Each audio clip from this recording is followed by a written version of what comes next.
This podcast is brought to you by Infinite Resources, a local staffing agency connecting diverse job candidates in central Iowa companies. Amplified. Welcome back to Black and Privileged in America podcast. Power, love, and money conversations to help Black people navigate today's landscape and for Black thriving.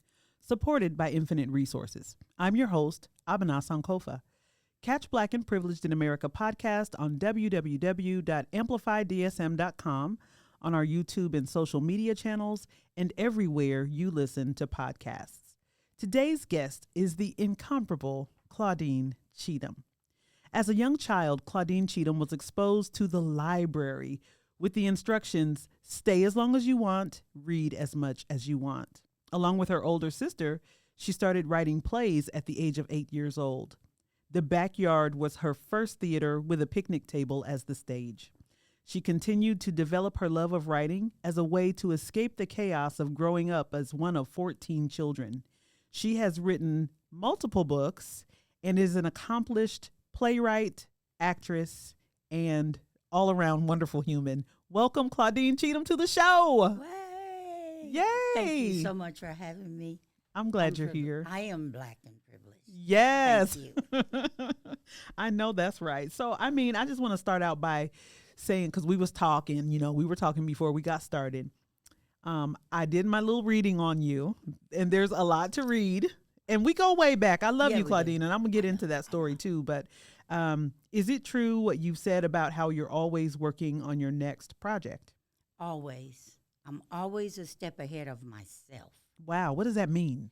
That means that I really can't rest on what my hands are doing because my mind is always working on, okay, once this is complete, what are you going to do next? So what are you working on now? I know there's a lot going on. So give me like one thing that is close to your heart, that's special to you, that you're working on now. I'm actually putting a play on at Grandview Theater. Okay. So we are actually in rehearsal for that right now. What is the play called? It's Jamaica's Kaleidoscope. Okay. So is this your first, this isn't your first rodeo with producing a live theater show? No. Okay. Tell us about Jamaica's Kaleidoscope. Well, Jamaica is a 15-year-old girl, and all she wants to do is get her first kiss from Norman. So she's a regular 15-year-old girl. Trying to get her first kiss from Norman, who is the cutest boy in the entire school. Oh. And the day that he finally walks her home and gets her phone number, she comes home to news from her mom and dad. Okay, so without giving it all away, this sounds like a very interesting story. As a matter of fact, I know it is because I've read Jamaica's Kaleidoscope, the book, which was your first book that you wrote, right? Oh, that was my first novel, yeah. Your first novel. Tell us about what that meant to you. Like, where did the storyline come from? At the time, I was living in Atlanta, and I moved with all of the intent of capturing all of my creativity. And it's something about us that we think Atlanta is the only place that will nurture that and bring it out. So that's what I did. I moved with the intent to do it there in Atlanta. And just one day, because dreams don't always, come to fruition the way that we think they will, I had to work. And so one day my niece called me and said, a friend of mine's having a princess party and she needs someone to read. And so I was wondering if you could come and read to the little girls, a group of little girls 10 to 15 years old. And she said, you can read whatever book you want to. And I'm like, okay. And then I thought, I'll just write them a little story. Wow. And so I wrote them this little 15-page story about Jamaica. I don't know where Jamaica's Kaleidoscope came. I don't know where that title came from. But other than the fact that I was in love with a man from Jamaica at the time, but that's neither here nor there. And it's okay.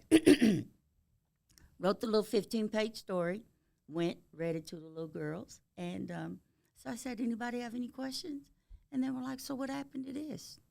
What happened to this? That's the best thing, is when you leave the readers or listeners wanting more. And I told them, I don't know. That's all I wrote. And they were like, oh, well, you have to finish the story. And I did not realize that there was a story in me. I literally thought those 15 pages was all there was to it. And when I completed it, then it was actually a novel. Wow. Over 50,000 words. Oh my God. Okay. So you didn't realize that the story was in you as deep as it was. What was that process like of creating more of, because, you said 15 pages and it was a wrap. So what was the process like of digging a little deeper? Did it require you to go deeper within yourself, or what was that like? It required me to reflect back on the innocence of my high school years. And, and reflect back on the girls I went to high school with, the guys that I went to high school with. And, I looked around at the girls that were going through that process at this time, and I realized that the more things change, the more they stay the same. Mm-hmm. It's the same story. It's the same teenage angst. It's that same little itch that you get when the cute boy walk past you. Ooh, that itch, child, the itch. I mean, hopefully it's not a bad itch. No. It's like, nervous. Yeah, that tingly feeling. Yeah. Oh, wow. It's the same. Mm-hmm. Whether it happened to my mom when she met my dad, whether it happened to me, or whether it happened to Jamaica, everybody could relate. And so I just pulled off of that, And I made a human story, and I thought about what would tumble a 15-year-old girl's world. Whoa, what a question. Yeah. So you asked yourself that, and what did you learn? I learned that, like in Romeo and Juliet, I really believe that 15-year-olds are capable of actually being in love. And so I wanted to show the love story. I call this my ghetto Romeo and Juliet. It's a beautiful story. Yeah. Reading Jamaica's Kaleidoscope, it did something for me because, it's easy to look at teenagers. And if there are any teenagers listening, my bad in advance. I'm just being honest. It's easy to see a teenager as like something is wrong with them. Like, why are they acting the way they act? It's really strange. I raised a couple of them, and I'm like, oh, you just want to kind of grab them by their throat but eventually they become human again. Yeah. And so you placed these characters and you centralized their humanity at this tender age, and I think that was beautiful. Yeah, I can't wait to see what it looks like on stage. So what is going to make this story really come alive on stage? Well, for one thing, I have a very diverse cast. Oh, okay. Yeah, I have one that plays a 9-year-old. She was born in London. Ah. I have a character that was born in Sudan, and another one that was born in Burundi. So wow. and it's funny because as we're going through rehearsal, they even relate to Jamaica and to all the characters. So Jamaica is really international. Jamaica's international. Yeah. Yeah. I can't wait to see it. So we can expect this in May. Yeah, it's going to be during the first week in May. Yeah. Okay, wonderful. Definitely before Mother's Day. Yeah. So speaking of plays, I mean, you were talking about the concept coming to you and your dreams coming true. I read that your favorite play is Dreamgirls. Can you tell me about that? Why Dreamgirls? Well, because of the experience that I had when I saw that. I saw it in June. I believe it was probably maybe 1988, 90 or something like that at the Starlight Theater in Kansas City. It was hot outside and, So this was open air theater? Absolutely.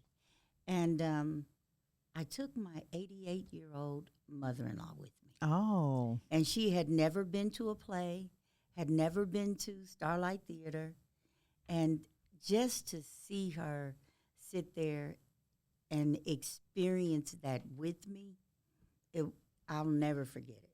I'll never forget it. And then I love the story of dreams coming true, but dreams also being shattered. You know.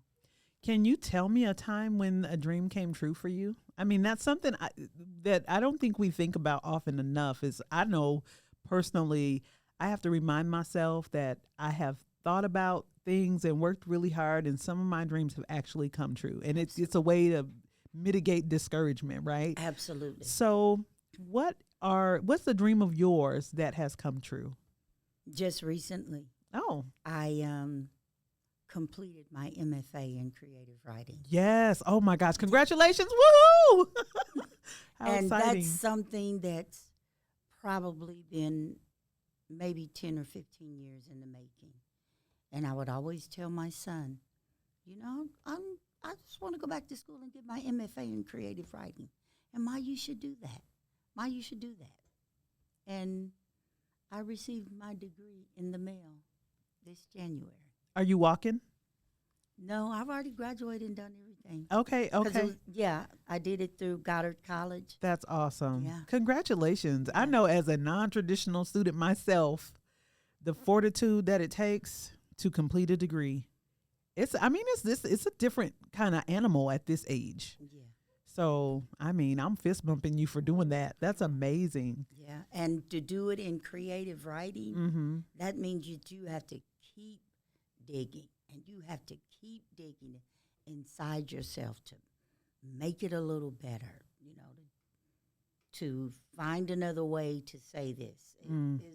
So you found that, I'm sure you found as a writer that you're an endless well of information and knowledge and creativity. What is that like to continually be this well? It puts pressure on myself because I can sit here and even this conversation that we're having right now, I could say, oh, I could write this story about this woman that does podcasts, you know? And then my mind just goes and goes and goes, and I'm like, Claudine, put that away because you're working on this, you know? And my mind just goes and goes and goes. So you're always working on the next thing, literally. Wow. Okay. In the first play, I read that the first play you recall seeing was Amen Corner, James Baldwin's play, which was performed by your older brother's senior class when you were in the 8th grade. Now, the first time that I remember in my adult life, truly, taking a line from a play and remembering that line was you in Amen Corner. And you said something like, I done forgot it now, but you said something like, whenever there's something wrong going on for a woman, a man is somewhere. Can you help us with that? Whenever a woman's heart is all churned and turning and she don't know which way to go, it's always a man laying somewhere close by. Knocked out sleeping. How dare he? When you said that line, I saw you at the Stoner Theater, Pyramid Theater's production of Amen Corner. And let me tell you, Queen Claudine, you played that role. I saw Claudine disappear, and the role, you embodied that character. And when you said that line, I was just like crying because I'm like, yeah, it seems that way. And I think James Baldwin captures that in a way so powerfully, but you brought that to life. What was that role like? It was amazing for me. Funny thing, my 5 grandchildren, you know, they were there with me through the whole rehearsal process. The opening night, they come in, they sit in the front row, and they're looking around for their grandma. And I'm right there on stage. They didn't recognize you? They didn't know it was me. I'm telling you, you embodied that. What was her name? Oh, my God, you had to ask. I'll tell you later. Well, whatever her name was, you were her. And I wonder, like, does that when you inhabit a character so well, does that impact your psyche? Do you take her home with you? Like, what is that? Absolutely. Yeah. And that's why you have to be careful about what roles to take, Mm-hmm. because you actually do transform a little bit into that character, because, like you said, it comes a part of your psyche.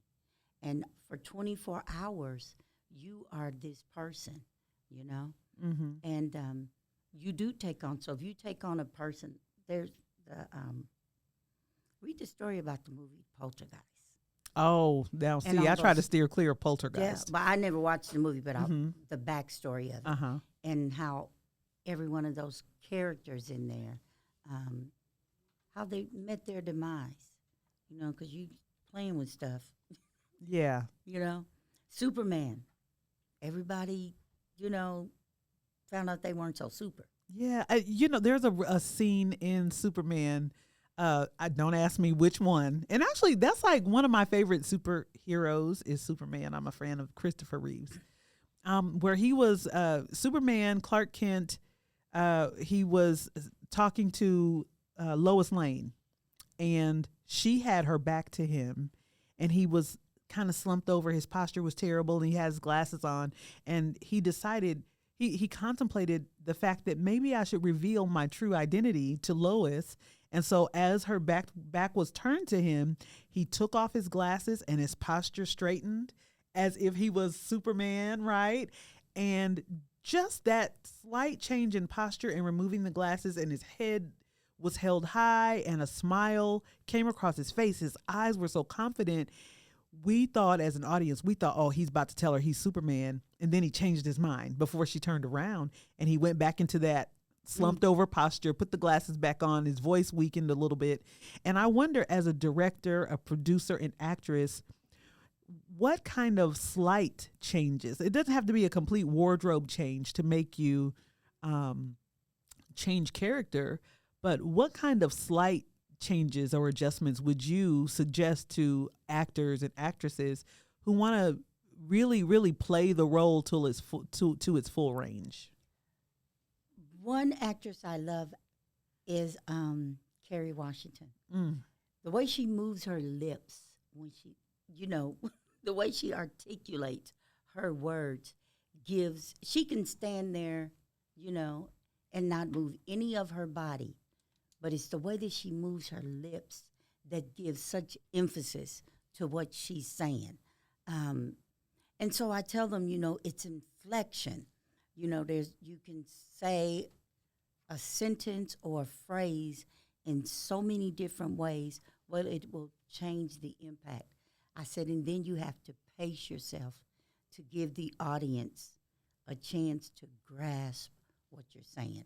I said, I literally want you to reach out into the audience and touch their emotion. You know, I tell them, okay, at this time, I want the theater completely silent. I said, and you have to do that. You have to stand there with your posture, with your voice inflection, with your hand movement, everything. I said, and you command the audience to listen to you and to watch you as you deliver that line. I said, you're in control. I said, have you ever been in control of something? I said, that moment, that time, you're in control. And I teach that to the little 9-year-old girl that's going to be in the play. I find that to be very empowering. And I would imagine as a Black woman director, I feel like, you know, there's Ava DuVernay, who creates this space on her sets and on stages that actors really do feel empowered to own that time and space and take control of their character in that moment. And do you feel like that's what you're giving to your actors? Absolutely. One of the things that I use to encourage, because I like to work with teenagers and people that are new to the theater.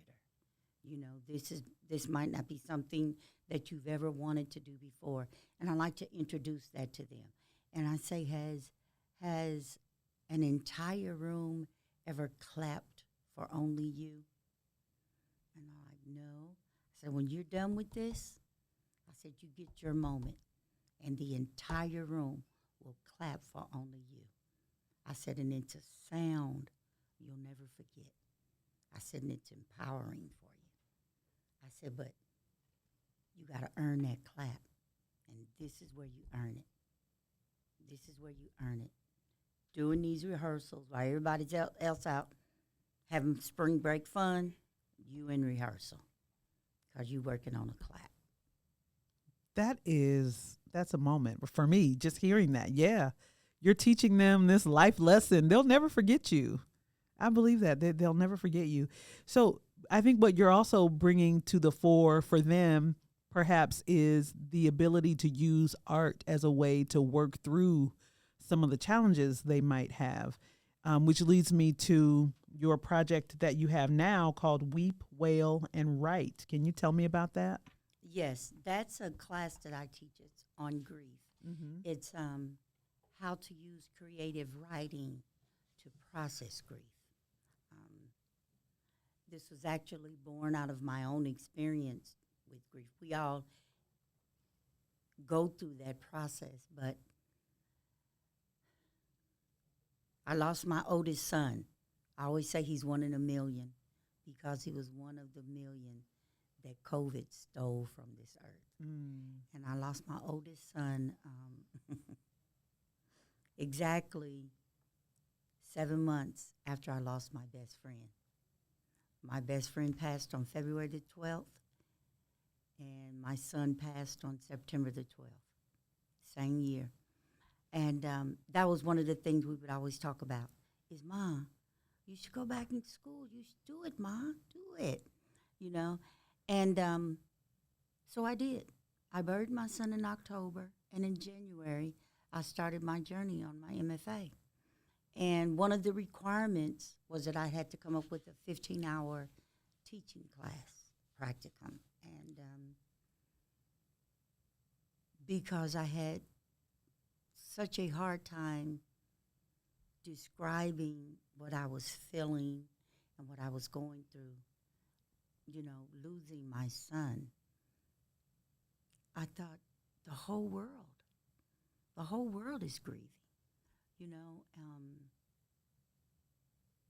you ask a person that's going through a severe loss, whether it's a loss of a job, a divorce, you know, what we call an act of God, whether you lose your home to, you know, a natural disaster, whatever, most of them will tell you, I can't find the words. And I thought, well, what a powerful way to help the world is to help them find their words. You know, there's no set pattern or anything. Your thoughts are yours. Your thoughts are valid, you know. And so I just help them weed through the chaos and write it down. Weep, Wail, Write. So your son's name is Carlos. And what are some of the things that made you proud of him? Oh, my God. Well, he's still to this day the cutest baby I've ever seen. Seriously. He was the cutest baby I have ever laid eyes on. I've never seen a cuter baby. He was bossy. He was protective. He was handsome. Yeah. And so when you think about your project that you're embarking on, in order for you to be able to lead people through this process of creative writing and dealing with their grief, you've probably had to do it first. So what did you write? What did you put pen to paper and say? I wrote his obituary. Oh, wow. And that was the process that I went through. There were times when I just laid awake and stared at a spot on the ceiling. And you know how sometimes you have that pain that's so deep that no sound comes out, but every time your eye blink, a tear falls, you know? And then you have that guttural cry, you know? I said my womb was in pain, you know? I couldn't find the words to write my son's obituary. And that was the process that I went through. I laid awake at night and I sometimes didn't have a sound. And then sometimes it was really loud. And then one day I was able to get up and write. And I said, that's a process. You weep sometimes, you wail sometimes, but if you can put the pen to paper and write it out, because the Bible tells you, write the vision and make it plain, you know. And if you can write it down, I think that that gives you something to work on. You know, you can't start a business without a plan. Gives you something to work on. And so one of the questions that I ask is, what color is your grief? You know, and I give them a chance to write, and then we share. I remember a young lady told me her grief was green because she said, I've grown so much from this. Oh, that's something. And see, I say my grief is orange because I fluctuate between this raging red and this mellow yellow. And I'm always, you know, meshed in between. And so you found a place to live in that orange space, is that right? Or Oh, absolutely.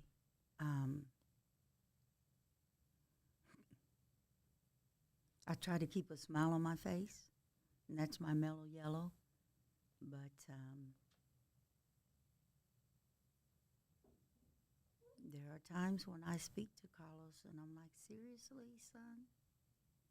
Seriously? You cut me off. You know, I have no lineage. There's no path for me to continue. I mean, of course, I do have 9 grandchildren, and I have 1 great-grandson. But Carlos didn't get to pass down his beautiful brown eyes, you know, his sense of humor, you know, his little fine curly hair that he got from me. And so my fine curly hair stops. Nobody gets it, you know. And I just thought about that. I said that, you know, I have 3 streams. I have Carlos, Claude, and Camille. And one of those streams is cut off. so where does that water go? It pushes back into me, and it has to gush out another way. So I write as much as I can, you know. And don't get me wrong, he left his footprint. He was a school teacher in New Orleans. That's a noble job, especially today. Oh, my goodness. When I tell you, I visited his school, and the kids overheard the principal say, Miss Cheatem is here. And they said, oh, I didn't know Mr. Carlos was married. And they said, no, his mom. And, oh, my God, I got to meet her. Wow. Oh, my goodness. I got to meet her. Girl, why did this little boy come up to me? Come on, ma'am. Bring it in. Bring it in. I had to meet the woman that raised Mr. Carlos. Mm. This little boy had to be like 12 or 13. Ma'am, that was a good man. Ma'am, that was a good man. And it had a dual effect on me because I know he was a good man. So why do you have to go so soon? How old was he? He was 40. He turned 43 on September the 1st and passed on September the 12th. Yeah. So the answers that you're seeking, I know you said that you're pushing those waters back out by writing. You still have questions. Are you satisfied with some of those questions being unanswered? Where do you put that energy? Absolutely, I am, because music has always had a profound effect on my life. You know, no matter what stage of life I've been in, it's always been a song that's helped me get through it. And there's a song that says, I'm okay. I'm dancing in the clouds. And each day I'm singing in the angels' choir.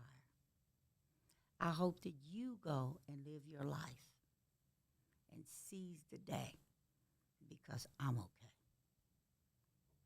That's the song the Lord gave me. And there was nothing for me to do but pick myself up and keep living. Nothing for me to do. Yeah, there's a hole, and it'll never be filled because Carlos can only feel that. And it's okay. It's okay. I've had other disappointments in life. I've had other losses, you know.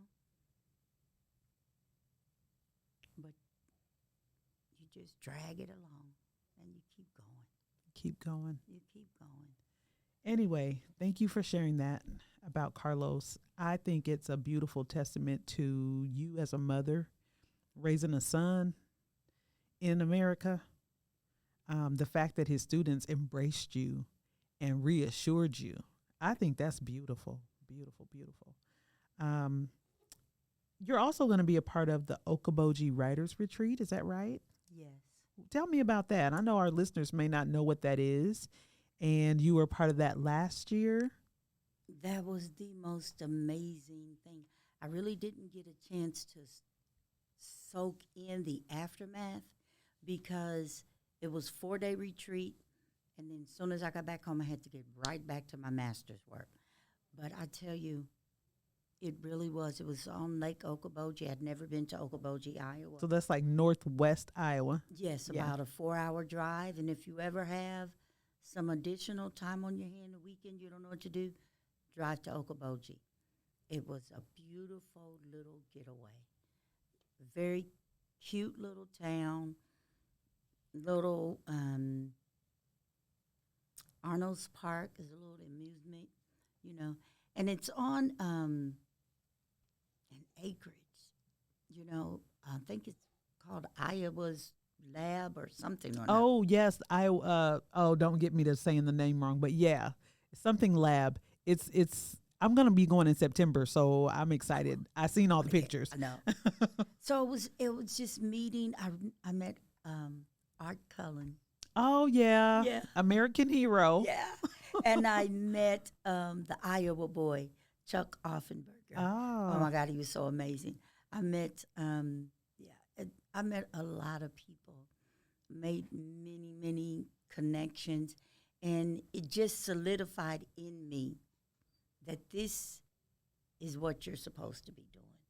You know how when something's so much a part of you, you don't know that it's a gift or a talent. Yeah. And so you take it for granted, you know, and you sometimes lay it on the shelf, whether it's cooking, sewing, interior design, whatever you can do better than other people do, that's a gift. And going to that writer's retreat solidified in me that you have been gifted. You have been anointed. This is your talent, and you have to give an account for it. That's so awesome. I think I'll share this because you may or may not know. I think I've told you this before, but I'm going to tell it this way because you played a role in me understanding my gift too. You really did. So, I mean, many moons ago, I was working a dead-end job, working at a hotel in Pleasant Hill, Iowa. Wow. And I mean, gosh, this was a long time ago because my hair was black. And I hated this job, but it paid the bills. And as a single mom, I did what I had to do. Working 14-hour days and really only getting to see my kids really one day a week for real. The rest of the time, like it was bedtime or just checking homework and then go to bed, that kind of thing. So I was at work one day and scrolling on Facebook when I wasn't supposed to be. And a friend of mine, a mutual friend of ours, had posted something like, I have this book. And inscribed in the front cover of the book, it says, read the book, but don't keep it for yourself. Once you read it, pass it on to another sister who may need some encouragement. Does anybody out there need encouragement? I was like, I do. Come on, pick me. So I commented back on that post, and then I hit her in the inbox and I said, sis, please, whatever book you got, can you please let me borrow it? She was like, where are you? And I told her where I worked. She drove from across town, it had to be a half an hour drive, and brought me this book. And I think it was what I would say if I were an evangelist. It was a pink book written by Claudine Cheatem. And what this book did for me, I sat there and read it. I'm supposed to be checking people in the hotel, checking people out. I'm like, whatever, I'm going to the lounge because I just need a minute. This book shook me back to reality that if I had a dream, it's very possible that I could reach for it, that I could climb. And so it did. It reignited this fire I had for writing, for words, for language. And so incrementally over the next several years, I reached back for it. It'd been a while, but yeah. And so I think without having come in contact with your book, and I didn't know you, I knew our mutual friend who I didn't think was going to make the drive, but she did. I'm so glad she did. If without that encounter, it may have been delayed. My dream would have been further delayed, I think.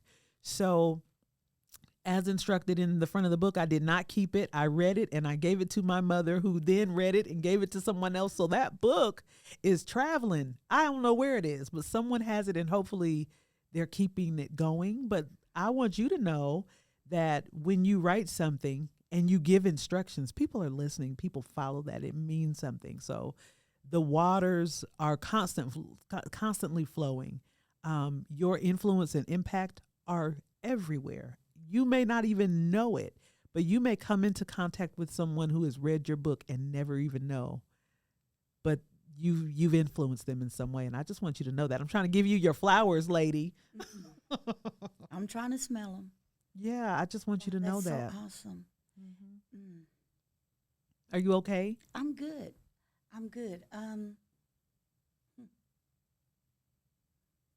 I wrote that book as I was sitting at work on a dead-end job. Shut the front door. Are you kidding? No, I'm not. It was meant to be. And as I was sitting there writing, and it was just a project for me. It was like my challenge to myself to see if I could literally write a book and literally put these things together. Was that your first book? That was my first book. Okay. And I sat there and all on my employer's dime, researched how to self-publish and use their computer. Like you said, we got to do what we got to do. Right. Use their computer and their time and sat there at my desk on a dead-end job and self-published that book. I'm so glad you did. And then when I first met you, I was like, you wrote that book. I remember that. That was awesome. Oh, yeah. Thank you, Claudine, so much for being here. As is our tradition on Black and Privileged in America podcast, we always ask our guests to share with the listening audience a book that you're reading or that you have read before that's moved you, challenged you, or changed you. And I see you have the book you wrote as the book that you want to share. Now, don't get me wrong. The Bible is the book that I really wanted to bring. Oh, okay. We've had the Bible be a star on this show before, yes. But so don't downplay the Bible. But my mom told me it's a sad dog that won't wag its own tail. And I have multiple books at home, that I could have brought. But I thought, why not pick Jamaica's Kaleidoscope and bring that and showcase your book? Excellent. So that's what I did. Yeah, Jamaica's Kaleidoscope. And the play is coming soon. Yeah, I'm so excited about it, the first week in May at Grandview Theater. Wonderful, wonderful. I have a book recommendation too. Along with Jamaica's Kaleidoscope, I'd like to recommend The Final Revival of Opal and Nev. I chose that book because it reminded me of you. The author, Donnie Walton, I got a chance to interview her a couple of years ago. Fantastic lady who decided to dive into her writing full time. And so this was her first novel. And that passion and her journey reminded me so much of you. So I wanted to recommend that. But I'm going to go ahead and put Jamaica's Kaleidoscope back up here. And if anybody out there has a copy of what I would say if I were an evangelist, please read the book and pass it on by Claudine Cheatem. It is absolutely phenomenal. Again, Claudine, thank you. Thank you. I enjoyed myself. Thank you. Yay! Thank you for joining us on this episode of Black and Privileged in America podcast, where we had the privilege of speaking with the extraordinary Claudine Cheatem. Through her decades of work as a playwright, director, author, and actress, Claudine has fearlessly tackled issues of race, gender, and relationships. As she gears up for the debut of her new live theater play, Jamaica's Kaleidoscope, we're reminded of the power of art to challenge perceptions and ignite important conversations. Claudine's dedication to shedding light on these critical issues serves as a beacon of inspiration for us all. We hope you found today's discussion as thought-provoking as we did. Thanks for listening. Until next time. This podcast is brought to you by Infinite Resources, a local staffing agency connecting diverse job candidates in central Iowa companies. Amplified.